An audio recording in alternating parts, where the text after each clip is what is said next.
Donc, mes liens d'intérêt. Alors, optimiser la pression artérielle, eh bien, l'idée c'est qu'en optimisant la pression artérielle, on espère pouvoir diminuer les lésions rénales. Et ceci chez les patients chirurgicaux et chez les patients en état de choc. Donc, l'idée, le problème, c'est que la cible optimale de pression artérielle reste un sujet de débat. Alors, le rein, c'est complexe, en fait. Je vous ai fait un schéma simple, hein. En fait, c'est sûrement beaucoup plus complexe que ce schéma-là. La première chose, c'est ne pas oublier que c'est une circulation qui est autorégulée. Ensuite, eh bien, il faut être concerné par le fait que nous, notre travail, c'est d'assurer un débit au rein. Alors, on va beaucoup parler de pression, mais la pression, ça n'assure pas forcément un débit. Donc, ça aide à assurer un débit, mais il faut parler de pression, mais aussi de volume. Et on espère que comme ça, on pourra préserver donc la microcirculation rénale et contribuer à la préservation de la fonction. Mais la pression, ce n'est pas juste la pression systémique sur le rein, c'est aussi la pression de sortie qui est à considérer. C'est ce qu'on appelle la congestion veineuse. Donc il faut aussi faire attention à la sortie du rein. La pression veineuse centrale aussi à considérer. Et puis on a d'autres pressions à considérer. On a la pression intra-abdominale qui nous concerne particulièrement sur nos patients chirurgicaux qui peuvent avoir un syndrome du compartiment abdominal. Et enfin, la pression interstitielle rénale. On a vu, Antoine l'a dit, le rein est encapsulé. Donc si on y met des œdèmes, si on ne fait pas attention, potentiellement, eh bien, on peut entraîner un œdème au niveau rénal et comprimer de façon mécanique la microcirculation. Donc on doit intégrer toute cette complexité en fait. Alors, je vous ai dit, c'est une circulation autorégulée par deux mécanismes. D'abord, par un mécanisme myogénique, c'est-à-dire que sitôt qu'il y a une augmentation de la tension au niveau de l'artériole afférente, eh bien, ça induit une vasoconstriction et une limitation du débit rénal. Le deuxième mécanisme, eh bien, c'est un feedback au niveau donc de la macula densa qui sent le sodium et qui va immédiatement, à partir du moment où il y a trop de sodium qui arrive, eh bien trop de débit qui arrive au niveau de la macula densa, qui va à ce moment-là réguler, par le biais du système rénine-angiotensine, qui va réguler le tonus au niveau de l'artériole afférente. Et donc, comme ça, on arrive à une autorégulation qui, entre 80 et 160 mm de mercure de pression artérielle moyenne, eh bien, on considère que le débit rénal est autorégulé et que la filtration donc glomérulaire est constante. Mais évidemment, cette autorégulation peut varier, notamment chez un patient hypertendu, on va avoir un décalage, un shift de cette autorégulation vers les valeurs les plus hautes. D'accord ? Et puis, au cours d'un état de choc, eh bien, on ne sait pas très bien ce qui arrive. On peut avoir une altération de cette autorégulation tout simplement parce que nos systèmes pressifs, que ce soit noradrénaline, vasopressine, rénine-angiotensine, peuvent être altérés et du coup, cette autorégulation peut être beaucoup moins performante. Alors, chez les patients chirurgicaux, tout d'abord, à haut risque d'instabilité hémodynamique, comment on peut jouer avec la pression ? Donc, ce travail d'Emmanuel Futier, qui est une étude randomisée sur des patients de chirurgie digestive, et il va y avoir deux groupes. Un groupe où on va laisser faire l'anesthésiste, et puis un groupe où on va essayer de contrôler le niveau de pression artérielle en tenant compte, et c'est tout l'intérêt de cette étude, du niveau de pression artérielle du patient avant l'intervention. Et vous voyez, on essaie après de maintenir, on prend en considération ce niveau de pression et on essaie de maintenir ce niveau de pression entre plus ou moins 10% donc, de sa valeur en utilisant des doses donc, de noradrénaline. Mais souvent les gens voient cette étude comme je contrôle mon niveau de pression. Et je pense que c'est une erreur parce qu'il n'y a pas que ça dans cette étude. Il y a aussi une maximalisation du volume d'éjection. Pas que de la pression, c'est aussi du volume. Et donc, on essaie d'optimiser, en monitorant ces patients, d'optimiser donc le volume d'éjection systolique. Et je ne sais pas comment, dans vos blocs opératoires, les choses évoluent, mais nous, c'est exactement dans cette direction que l'on va. Alors, est-ce que c'est efficace? Pardon, excusez-moi, si je reviens en arrière. Voilà. Eh bien, en termes donc de critère principal de cette étude, eh bien, on voit que effectivement, on était beaucoup plus efficace quand on fait un traitement individuel qui est basé sur la pression artérielle donc du patient. Donc, c'est-à-dire qu'on diminuait les dysfonctions d'organes en post-opératoire. Et quand on regarde donc les insuffisances rénales au 7e jour, eh bien, on voit qu'on avait une diminution des insuffisances rénales par cette stratégie. Donc, visiblement, une stratégie intéressante à partir du moment donc on considère la pression artérielle de base du patient. Et ce qui était amusant quand on regarde les moyennes, eh bien on voit qu'il n'y a pas de différence de moyenne de pression artérielle entre les deux groupes. Ça veut vraiment dire que c'est une individualisation en fait de la pression. Ça veut dire que certains patients vont bénéficier, évidemment, en fonction de leur pression artérielle, et d'autres, non. Mais ça ne se voit pas en termes de moyenne. Vous voyez, il y a des grands écarts types. Donc c'est vraiment une individualisation de la démarche. Alors un autre travail qui, je vous ai montré le travail récent, qui évidemment peut être critiqué, mais c'est simplement pour aller plus loin dans le concept. Donc c'est un travail qui est une étude rétrospective sur 14 unités de soins intensifs, et c'est de la chirurgie cardiaque, et ils vont regarder en fait la pression artérielle moyenne, donc qui est la différence entre la pression de perfusion moyenne, qui est la différence entre la pression artérielle moyenne et la pression veineuse centrale. Donc ils tiennent compte de cette pression de sortie.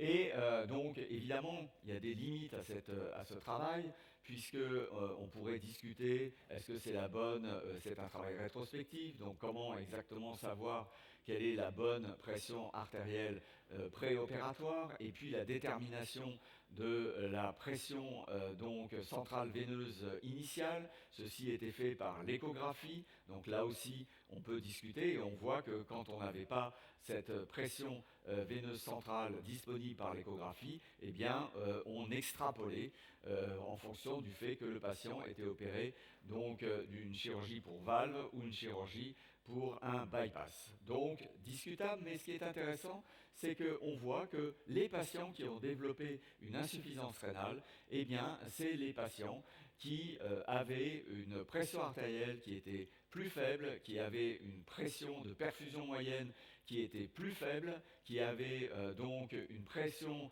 veineuse centrale plus élevée, avec, vous voyez sur cette courbe, donc visiblement un impact, une importance de cette pression de perfusion, donc qui tient compte de la pression de sortie, de la pression veineuse centrale. D'accord ? Alors, est-ce que, évidemment, ce qui est bien en médecine, c'est que les choses sont toujours beaucoup plus complexes qu'on veut bien les montrer. Donc, évidemment, on tient compte de la pression artérielle, comme je vous l'ai dit, et la stratégie actuelle, c'est vraiment d'utiliser de plus en plus les vasopresseurs et d'essayer de maintenir ces niveaux de pression en tenant compte de la pression donc, du patient. Alors ce travail qui vient de sortir, c'est une analyse rétrospective faite aux États-Unis sur 26 hôpitaux américains, et ils ont regardé, donc le but de ce travail était de regarder le développement des insuffisances rénales donc chez ces patients. C'était de la chirurgie abdominale, et donc une grosse cohorte de patients. Et vous voyez que ce qui est intéressant, c'est qu'au fil des années, de 2015 à 2019, eh bien on voit la quantité de cristalloïdes qui diminue. D'accord ? Toujours dans l'idée que, eh bien, vraisemblablement, on fait attention à ne pas trop donner de liquide. Et ce qui est amusant, c'est que quand même, on doit avoir un manque sur les cristalloïdes. On voit l'albumine qui augmente, par contre. Donc, c'est intéressant de voir cet élément. Qu'est-ce qu'il en est ? Regardez, des vasopresseurs. C'est clair et net. On a une augmentation de l'utilisation des vasopresseurs. Exactement ce que je vous dis et ce qui se passe actuellement dans notre pays. Et on voit qu'on a une augmentation de la noradrénaline, et ce qui est encore plus amusant, c'est qu'on a une augmentation de la phényléphrine. Ce qui n'est pas tout à fait pareil dans le mécanisme, mais juste je vous livre ça comme ça. Alors, qu'est-ce qu'il advient sur les insuffisances rénales? Eh bien d'abord, vous voyez que par cette stratégie, eh bien, on va pouvoir mieux contrôler sa pression artérielle au fil des années, c'est ce que l'on voit. Mais par contre, on voit que l'incidence des insuffisances rénales, eh bien, va réaugmenter après une diminution initiale. Eh bien, on voit une réascension des insuffisances rénales. Et si on regarde, est-ce que c'est les liquides, en tous les cas c'est l'idée qu'ils ont essayé d'approcher dans cette étude, quelle est la relation, est-ce que c'est avec les liquides, est-ce que c'est avec les vasopresseurs? Eh bien vous voyez que en fait, les liquides, eh bien jusqu'à 10 ml/kH, on a plutôt l'impression que c'est plutôt bénéfique. Et puis ensuite, on voit que, ça plairait à Jean-Michel Constantin, on a une courbe en U, on voit que ça remonte, donc au-delà de 20 ml/kH. Qu'est-ce qu'il en est pour les vasopresseurs? Eh bien, là encore, on voit qu'à l'inverse des liquides, on a plutôt l'impression que l'utilisation des vasopresseurs est plutôt délétère pour l'insuffisance rénale. Alors évidemment, il faut aussi garder, il faut bien lire l'article et savoir raison garder et rester critique. Mais c'est intéressant. Pourquoi c'est intéressant? Parce que la tendance qui est actuelle, c'est-à-dire je contrôle la pression artérielle, j'utilise des vasopresseurs, et comme ça je suis content parce que j'ai un bon contrôle de la pression, attention. Attention. Pression, volume. Donc il faut monitorer nos patients. Faire attention de ne pas les laisser hypovolémiques en masquant, donc en étant content parce qu'on maintient la pression artérielle avec les vasopresseurs, et à la fin de se retrouver avec des patients qui progressivement au cours de l'intervention vont devenir hypovolémiques. Chez les patients en état de choc, eh bien, ce travail qui avait comparé deux niveaux de pression artérielle, donc un premier niveau qui était 65 à 70 sur des patients en choc septique versus 80 à 85. Et évidemment, on utilisait les vasopresseurs pour atteindre ces niveaux de pression artérielle. En termes de survie, il n'y avait pas de différence. Ce qui était intéressant, c'est que si on regarde pour les patients qui avaient une insuffisance rénale chronique, eh bien, on avait un effet en termes donc du doublement de la créatinine plasmatique et en termes donc d'épuration rénale. Ce qu'il faut voir, c'est que dans cette étude, les patients n'étaient pas, la randomisation se faisait sans tenir compte du fait que le patient était plus ou moins hypertendu. C'est-à-dire, on pourrait penser qu'en fait, on a un effet là, mais peut-être qu'on aurait, si l'étude avait été designée différemment, c'est-à-dire en tenant compte du fait que je m'adresse à un patient qui est hypertendu, et donc je cale mon niveau de pression artérielle sur le niveau basal du patient, peut-être qu'on aurait eu un effet qui aurait été peut-être meilleur, c'est une hypothèse, meilleur en termes sur la fonction rénale. Donc, mais en tous les cas, sans tenir compte de ça, vous voyez, il y a quand même un petit signal à ce niveau-là. Quelles sont les recommandations? Eh bien, initialement, la recommandation dans les états de choc, eh bien, c'est d'avoir initialement un niveau de pression artérielle qui soit supérieur ou égal à 65. Et puis, il y a une suggestion, mais il y a peu de choses dans la littérature, de monter le niveau de pression artérielle chez les patients qui ont une histoire d'hypertension et chez les patients chez qui on voit, c'est intéressant, on voit une amélioration clinique à un niveau de pression plus élevé. Pas évident à voir, ça. C'est pas évident de titrer le niveau de pression artérielle et de se dire, tiens, là, je suis mieux sur un patient en état de choc. Alors, cette idée de titrer qui, en fait, est très séduisante, mais compliquée, c'est en fait l'idée qu'on avait eue dans un travail où on avait regardé, avec toutes les limites des indices de perfusion évalués par échographie au niveau du rein, on avait essayé de regarder donc sur des patients qui étaient en état de choc, l'indice de résistance que l'on peut déterminer par échographie rénale et de regarder si, en montant le niveau de pression artérielle, eh bien, on avait un bénéfice sur cet indice de résistance, c'est-à-dire est-ce qu'on pouvait le faire baisser, et ceci pouvait avoir un effet positif sur la clearance de la créatinine.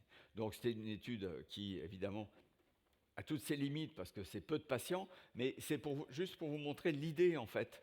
Et je pense que c'est intéressant de voir peut-être des études avec des effectifs plus grands, tester ce genre d'hypothèse.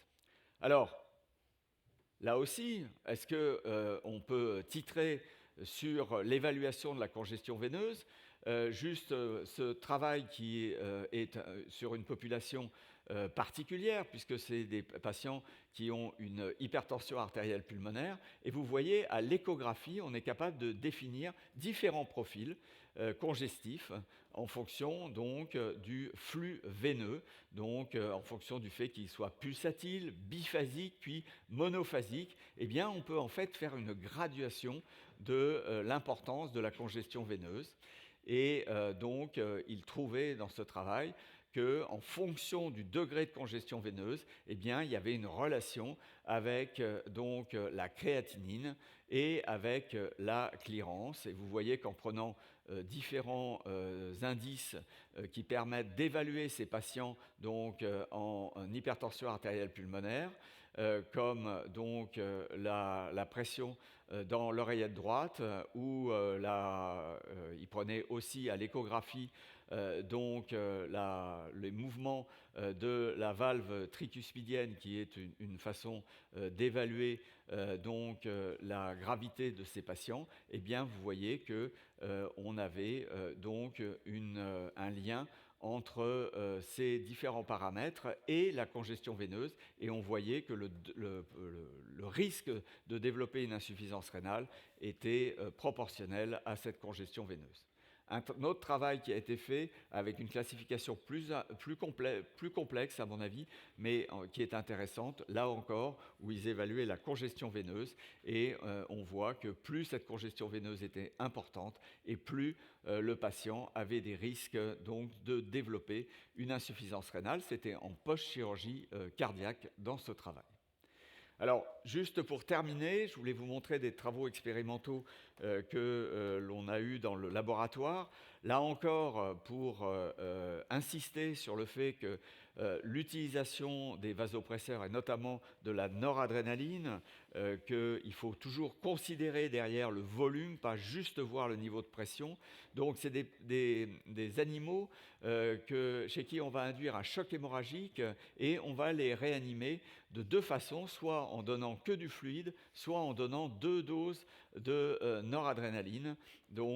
Et vous voyez que, évidemment, à partir du moment où on donne de la noradrénaline, eh bien, on va réanimer ces animaux avec moins de liquide. Donc, évidemment, puisqu'on maintient mieux la pression artérielle. Et là encore, vous voyez qu'on dilue moins ces animaux puisqu'on leur apporte moins de liquide. Ce qui était intéressant de regarder, et là encore, c'est pour vous inciter à monitorer les patients, c'est qu'on voit que lors de la réanimation de ces animaux en choc hémorragique, eh bien, en fait, l'utilisation de la noradrénaline permettait la même restauration d'index cardiaque, tout simplement par l'effet veineux mobilisateur de la noradrénaline, et qu'il n'y avait pas de différence même si on apportait moins de liquide. Mais là, on était sûr qu'on était à même index cardiaque. On n'avait pas d'altération de l'index cardiaque. Et d'ailleurs, les lactates évoluaient de la même façon. Donc, on a regardé ce qui se passait au niveau du rein, en utilisant l'écho de contraste, vous voyez que le transport était le même, que l'on utilise soit une réanimation uniquement avec du liquide, soit avec de la noradrénaline. Et il n'y avait pas d'augmentation de modification. On espérait qu'il y ait une modification de la pression interstitielle rénale. On n'a pas observé de modification. Donc on espérait pouvoir avoir une diminution des œdèmes au niveau du rein avec la noradrénaline. On n'a pas observé ça. On avait le même degré d'oxygène. Et quand on regardait donc avec l'écho de contraste, eh bien, donc pour apprécier la microcirculation au niveau rénal, eh bien, il n'y avait aucune différence à partir du moment où on utilisait la noradrénaline. Mais à partir du moment aussi où on était à même débit cardiaque. D'accord? Ça, c'est très important, en tous les cas, de mon point de vue. Et vous voyez qu'en termes d'analyse histologique, de lésions tubulaires, eh bien, on n'induisait pas de lésions tubulaires en utilisant la noradrénaline, même si on apportait moins de liquide chez ces animaux. Donc, en conclusion, eh bien, comment rendre le rein heureux? Optimiser la pression artérielle, mais pas que. Ne pas oublier le débit cardiaque et le transport artériel en oxygène. Donc, monitorer vos patients. On ne peut pas être en aveugle sur le débit, le volume d'éjection systolique. Ça n'est pas possible, c'est là où on va faire des erreurs. Individualiser la pression artérielle chez les patients donc à haut risque d'instabilité mécanique et les patients en état de choc, cela paraît être une bonne stratégie, même si on nécessite, à mon avis, on a encore besoin d'autres études. Et aussi, il est essentiel de tenir compte de la pression d'écoulement rénal et de la congestion veineuse. C'est aussi un élément qu'on a tendance à oublier et que la pression veineuse centrale, notamment chez les patients qui vont développer des dysfonctions droites ou des hypertensions artérielles pulmonaires, c'est un élément que l'on doit intégrer dans notre raisonnement. Merci beaucoup.